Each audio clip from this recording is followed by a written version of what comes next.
Hello everyone and welcome to another video on the Golden Land TCG channel. I am your host today, your CEO Stelian, and we have a few upcoming videos that are just a slight tiny tad different. What I mean by that is the next 3 videos are from the same locals, one of them being the final of the locals, but we'll get to that later. Before we get to the final of the locals, we have 2 other matchups that we thought would be interesting to watch. With the new meta, with Phantom Nightmare, with fire running over everything, we recorded a few fire matches. Now for today, we'll be more than commenting, we'll be more looking over and analyzing a match between myself and our own Andrew. Of course, Andrew is on Snake Eyes Fire King, and I am on, surprise surprise, budget Snake Eyes Fire King. What I mean about budget is I am not running any bonfires, no wanteds, no Diabellstar, and instead we're substituting that with the Super Heavy Samurai engine and an Inferno Banshee. Now of course, before we jump in,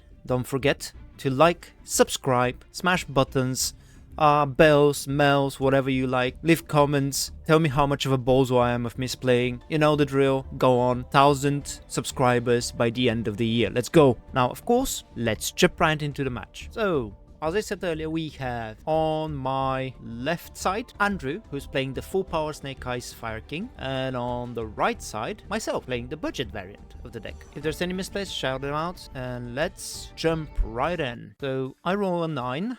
Andrew rolls a 4. Guess what? I won a die roll finally. Now you see, I don't know if the base comp was showcased. We'll see. I don't really remember, but we can see our hands from this setup. Okay, nice. Camera might be a little bit shaky. We're using a different stand. So we're gonna go a normal summon Snake Eye Ash. Probably we're gonna declare the effect. He's going to try an impermanent, and of course, because we're that good, we open Kirin. We're just that good, boys. Now, Kirin is really useful in the Fire King build to dodge targeted negations like Velders and Imperms. And in this case, keep in mind, I do know I'm going into a mirror match. So we'll see how I build the deck. There's a little bit of a glare issue again, I guess. Might be from the stand. I'm going popular effect. Is going to, of course, out as the original Sinful Spoils. And yeah, for those of you who... there's something different about my setup. If someone notices, please leave a comment below what it is. Now, we're going to link the Poplar into Linkaribo, and then... whoop, we're not even going to declare the Linkaribo. Or am I just thinking? Yeah, I have some sauce that I cut from the deck, by the way, in this deck. I'm gonna go Poplar effect. I'm thinking on the sauce. No, I decided just Poplar, I believe. Yeah, I'm taking a little bit long because this is the first time I am actually playing this deck. And spoilers alert, I've played it on 2 events now. Second one being an OTS championship in Europa in the following weekend. And it went wild. We're going to go original Sinful Spell, send the Linkaribo because we need to get rid and clear our extra monster zone. We can't use Linkaribo for IP. That's one of the main reasonings. We're gonna grab the Ponix, which I believe might have been a mistake, because we already have access to Kirin. I'm gonna go Sanctuary into Islands. I do believe that I should have summoned probably Oak to bring back Ash. I think that would have been the better play in this case, now that I have a little bit more experience with the deck. Well, we'll see. Island pops Ponix, searches Garunix, Garunix effect, summons itself, Garunix effect to destroy, you know, all the standard Fire King shenanigans. We're destroying Arvata. Yeah, because we already have access to Kirin. Of course, we're going to destroy Arvata. Arvata is going to target Ponix to reborn. So we have enough bodies. Because this is all the deck needs, bodies. I believe this is the funny game. And this might be the funny match where I did something really funny with the extra deck that I have cut by this point already as well. But we'll see. We're looking at our extra deck. By the way, my extra deck cards are all in different sleeves. And I don't care because I'm the head judge of this locals. I didn't have the time to actually go and do anything else. So we are going to link into IP Masquerena. Of course, standard plays, then IP Masquerena and Garunix is gonna make Princess. Promethean Princess. I love this card. It's so broken, but I still love it. We'll go Princess Summon Ash. Ash is going to send Poplar. I'm guessing we're going Flamberge. No, or Oak into Flamberge. Maybe.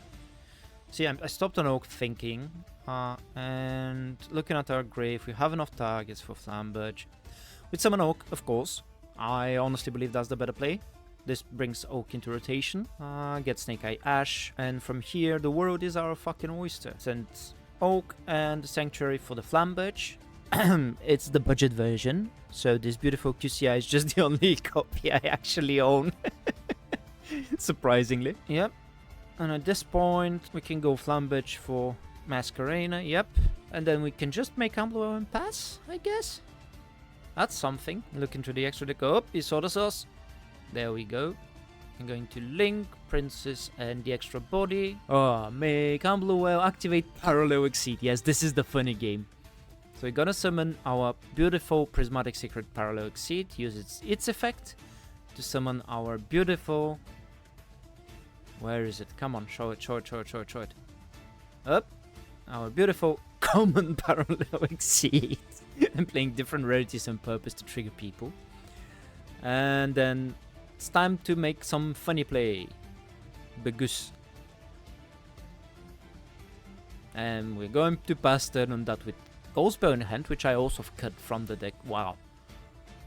In the span of a week, I've changed this deck so much. Ooh! We see Talons and the Abelstar. And Talons. And the Abelstar. Oh, that's a Kirin. Okay. And... Oh, yeah, Andrew attempts to do the funny play as well. Watch this. Andrew, of course, if you remember from the OG features. Andrew, we love you, but you still take too long to play. Monster Reborn. Ah, Bell. We're laughing our asses off on this interaction because it's like, aha, surprise steak, Monster Reborn. And I'm, aha, surprise. I was like, oh, okay. Look at my hand like, Cosbell. Activate TTT. I don't remember which effect he declares. We'll probably see. Might be take. I mean, take is the only correct one. Even though he's not taking... Yeah, he's gonna take the Ambluel. Which is cool. Now what are we gonna do, Andrew? If you pop the Ambluel, I get to trigger it. It's just funny. He's shuffling the Kirin and the Diabellstar in his hand. Even if he summons the Diabellstar, can't do much because of Bagus, and Bagus is a card I've already cut from my deck. So with the Parallel Exceeds, Bagus went as well. In the Europa OTS Championship, I was playing Typhon, but I made it a total times of 0 for the whole championship. So I was like, nah, I cut it as well. I put in another link. Yeah, Flamberge is going to attack over Bagus, which is absolutely normal. And I go Flamberge in the battle phase to summon the Masquerena. There was a thinking he was like main phase 2, and I was like, yeah, but then I realized I'm like, oh, wait. To build habits, I decided to... I asked if it's okay for us to go back to the battle phase so I can use Flamberge in the battle phase to play around Talons. Even though he already used Talons, it's a good habit to learn, as we humans are creatures of habit. But yeah, Andrew is taking a little bit more to think here. He is going to now finally summon the Abelstar by discarding the second Talons, which, unless you need the body, I don't think there's a point of doing that. As you can always go instead and send my Ambluel, because that won't trigger it.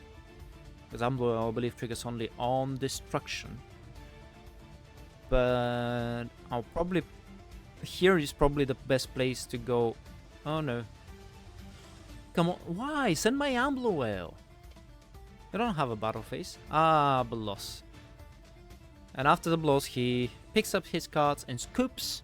And we are going into game 2. And here we are with game 2. We're cutting each other's decks. And let's see, this time Andrew is going first.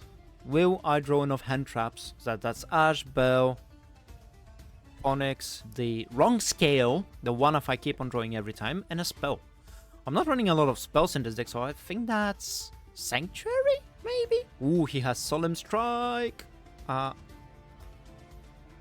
Star of the Abelis, discarding Ash. Can I see? Yeah, it's Sanctuary. The spell is Sanctuary. It's going to set the original Sinful Spoils, flip original, send the Abelstar, get ashed.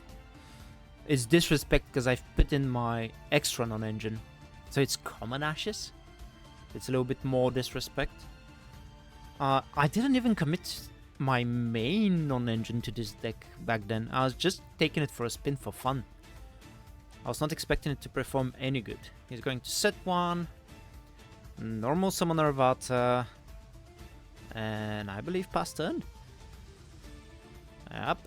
With a hand like that, one Ash. I was kind of questioning myself, should I Ash the original Sinful Spores? Because he can go Heater into Princess. But I was like, yeah, if I don't Ash it, I don't think there might be a better target for Ash in this deck, but this seems pretty good. So we go Sanctuary. I didn't see what I top decked. Sanctuary effect is going to grab us the Fire King Island. There we go. I'm going to destroy the Onyx to search with Fire King Island. Gonna add Garunic, or as I call it, Big Chicken Nuggets. Now, let me see what my thought process is. Can I OTK? With this deck, this should always be a thought process going second. Through all the interruption, can I OTK? Now I'm going to flip the Garunics back to my hand for some reason. Oh, he's Arvating the Garunics. Okay, cool. What's the next line of play then? 1 for 1. Yeah, that's a good top deck. Discard the wrong scale, and we're going to summon probably Snake Eye Ash. I'm literally looking at my hand, so just to be sure. But once this deck gets going, it's absolutely ridiculous. Yeah, that's Snake Eye Ash. I'm going to declare the Snake Eye Ash effect, which is going to be met with the Solemn Strike, which I cannot respond to because it's a counter trap. Game mechanics. But yeah, at this point, I am not sure if I can OTK. I don't remember what else is in my hand. I still have the normal summon. We're going to link into Linkuriboh, probably. Oh no, Strike destroys as well. I'm handing the deck to be cut, which means I might not have anything else left. But in this situation, he has an Arvata and a top deck. So I'm chill and let him top deck. He does have original in Grave, and he has Oak as well. So he's going to banish original, targeting Oak. And woof, that's gonna be met with Ghost Bell. Now keep in mind, it shuffles back to the deck for effect. That's why you're capable of Ghost Belling the OSS, or the original Sinful Spores.